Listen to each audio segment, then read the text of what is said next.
I work in construction, long shifts, early mornings, and coming home dead tired. It's a grind, no doubt. But Natalie, my wife, always told me how much she valued everything I did. She said she loved me, said she was proud of me, and I believed every word. That morning didn't feel any different from the rest. I kissed her goodbye at 6 sharp, grabbed a coffee, and headed out. She was still curled up in bed, snug under the covers, peaceful as ever. If I'd had even the faintest clue what the day had in store, I wouldn't have walked out that door. Come noon, my phone buzzed. It was the boss. Supply issues, he said. No materials. Everything's on pause for now. Take the day off. Honestly, I was relieved. A rare break. I figured I'd swing by home and treat Natalie to lunch, something we hardly ever got the chance to do. When I pulled into the driveway, I spotted a car I didn't recognize. My stomach grumbled, but I brushed it off. Probably a friend visiting a neighbor or some delivery guy. Still, something felt off. The closer I got to the front door, the heavier my steps became. I couldn't explain it. Gut feeling, maybe, or some part of me already piecing things together. My hands were clammy as I reached for the doorknob. The moment I stepped inside, I heard laughter, light, careless, and then hurried whispers that made my skin crawl. A second later, I caught it, a man's voice. Not mine, not a TV. A real voice, low and far too comfortable. I moved without a sound, my heart hammering in my chest like it was trying to break free. The voices led me straight to our bedroom. Our bedroom. My legs felt like concrete blocks as I crept down the hallway. Every step sent a fresh wave of nausea through me, and then I saw them. The door wasn't fully closed, just cracked open enough for me to catch the scene inside.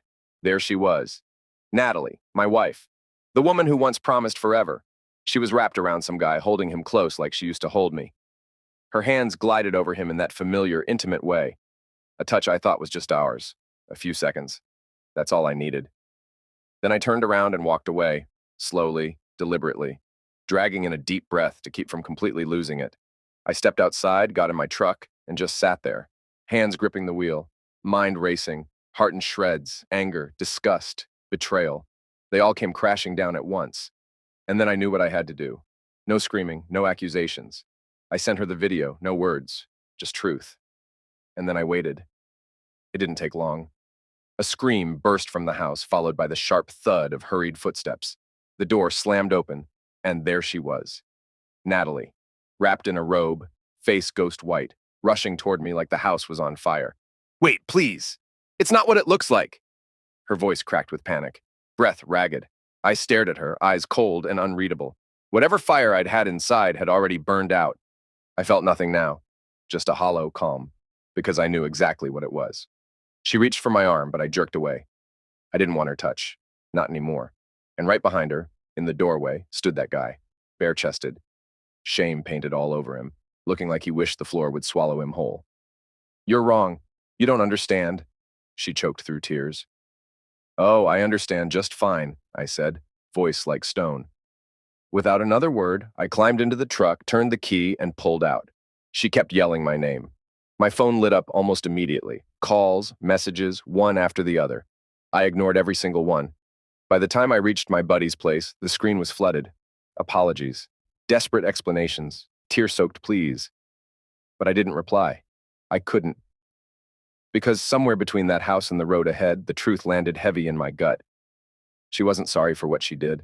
She was sorry she got caught. And for me, that was all I needed to know. I crashed at one of Mark's friends' places that night. The guy didn't ask a single question, just handed me a cold beer, gave a quiet nod, and left me alone with my thoughts. Honestly, that silence meant more than any words could have. Sleep? Forget it. Every time I shut my eyes, all I saw were them, twisted sheets, fake whispers, that look on her face. Over and over, the betrayal played on loop in my mind like some sick movie I couldn't turn off. By morning, my phone was blowing up again. More of the same. Apologies, excuses, frantic messages begging me to just let me explain.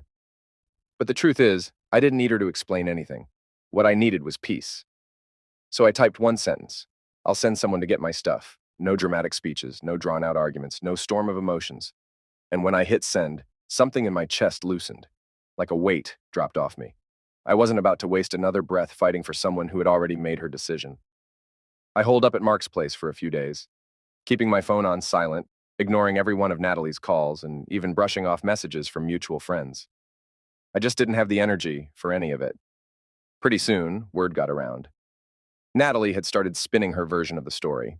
It was a mistake. It didn't mean anything. The usual lines. But the thing is, the video didn't lie. It told the whole story, raw and unfiltered, and I made sure the right people saw it. By the end of the week, both her family and ours knew exactly what happened. No guessing, no confusion, just truth, right there on a screen. Her excuses didn't stand a chance. They shattered under the weight of cold, undeniable proof. I didn't lose my cool. I didn't beg for closure. I didn't create a scene. I simply walked away. And in the end, that silence, that calm exit, turned out to be the sweetest revenge of all. Cheating Secrets podcast like me